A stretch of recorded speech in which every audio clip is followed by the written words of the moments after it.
kulantii wanaagsan daawadayaal waa mar kale iyo barnaamijkii faaqidaada ciyaaraha oo idinkaga soo gudbinayno shabakada xidigaha iyo waliba wargeyska Somali Canadian Times.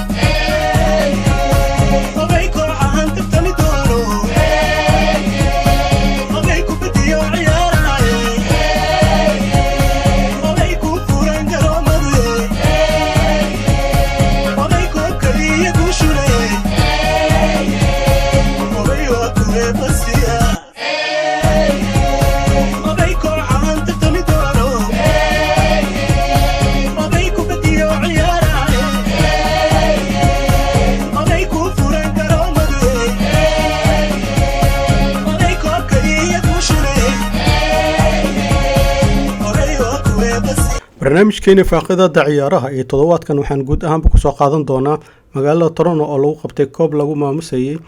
maalinta xorriyadda Soomaaliya ee 1 Luulyo. koobkan ayaa waxaa ku loolamay kooxda Somali Stars iyo kooxda Gala Canada. bilowga ciyaartaba labadan kooxood ayaa garoonka la soo galay weerar iyo weerar celin. wixii hadba koox la weerara daqiiqadii 18 ee ciyaarta ayaa Gala Canada ay halkaasi ka dhalisay goolkii koowaad. ciyaartoyda kooxda Somali Stars ayaa markii goolkaas laga naxsaday ay weerarkooda sii kordhiyeen sidana ay u suurto gashay daqiiqadii 35 inay goolkii barbardhac halkaasi ka dhaliyaan. qaybtii hore ee ciyaarta ayaa labada kooxood waxay ku kala nasteen 1-1. inta lagu jiray nasashada qaybta labaad ee ciyaarta ayaa labadan kooxoodba ay si weyn ula soo tashteen tababarahooda iyadoo aad moodayso in koox waliba ay si weyn u raadinayso inay koobka halkaasi kala hooyato. qaybtii labaad ee ciyaarta ayaa kooxda Somali Stars ay garoonka la soo gashay weerar aan kala go' lahayn oo ay ku qaaday goolka Gala Canada. wixii ay hadba goolka sigto daqiiqadii 55 ayaa halkaasi goolkoodii labaad ay kooxda Somali Stars ka dhalisay. inkastoo ay Gala Canada ay aad u raadisay inay goolkaasi iska soo guddo haddana way u suurtagali weydii. ciyaartani ayaa waxay ku soo gabagabowday 2-1 oo ay guusha ku raacday kooxda Somali Stars halkaasna ay koobkii kula hooyatay. koobkan waxaa loogu talagalay sanad guuridii 6aad ee Somalian Day iyo Canadian Day. ciyaar wanaagsan oo shacabweynaha aad ay ugu riyaaqeen ayaa meeshan lagu soo bandhigay. waxaan koobkii labaad aan siinaynaa kooxda Gala Canada oo uu bixinayo walaalkay Ismaaciil.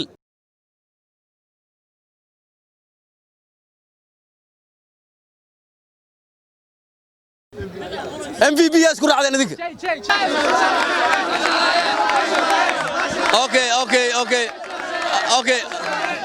اوكي صافيري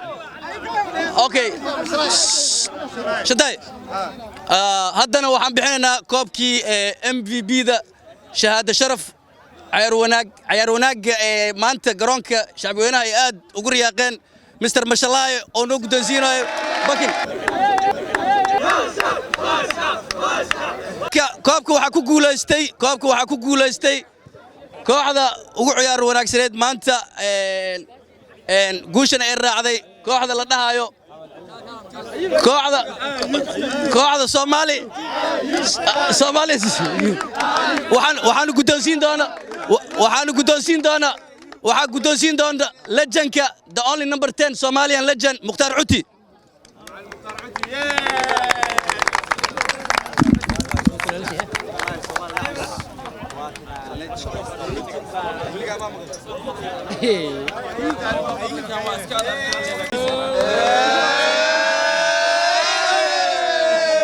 السلام عليكم ورحمة الله وبركاته والسلام برشوينت كحران حدقها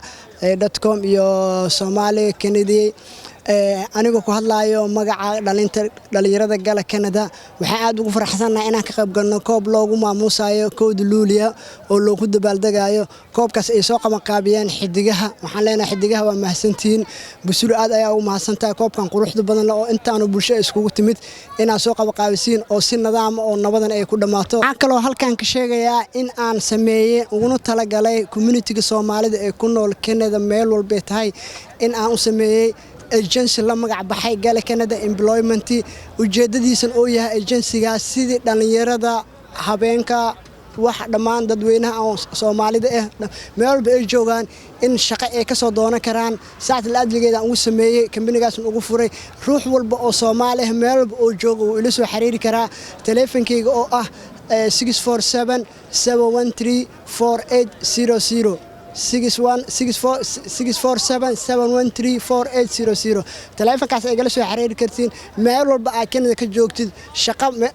taalo waa lagu geenaa meel walba ku nooshaa waa ka shaqaynaysaa agensigaas wuxuu taagan yahay maanta oo loo furay waa agency in community Soomaali lagu caabiyo bulshooyinka ku nool Canada oo dhan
Santa da soqad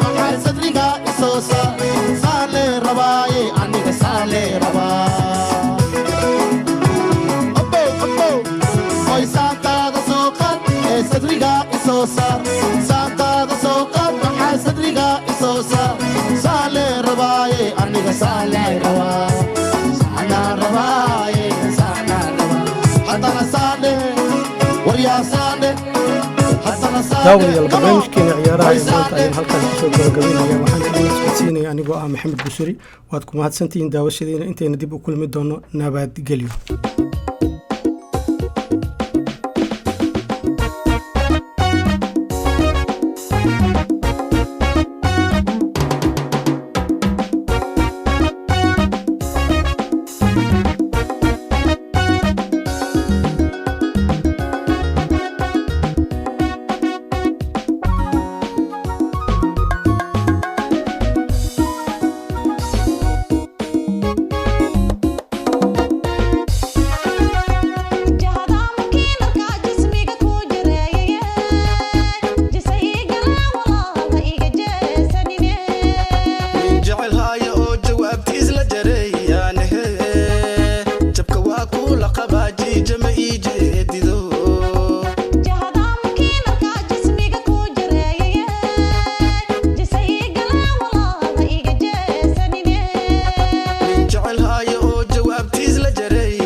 jaceylka tahay jidka sideen ku jabihaa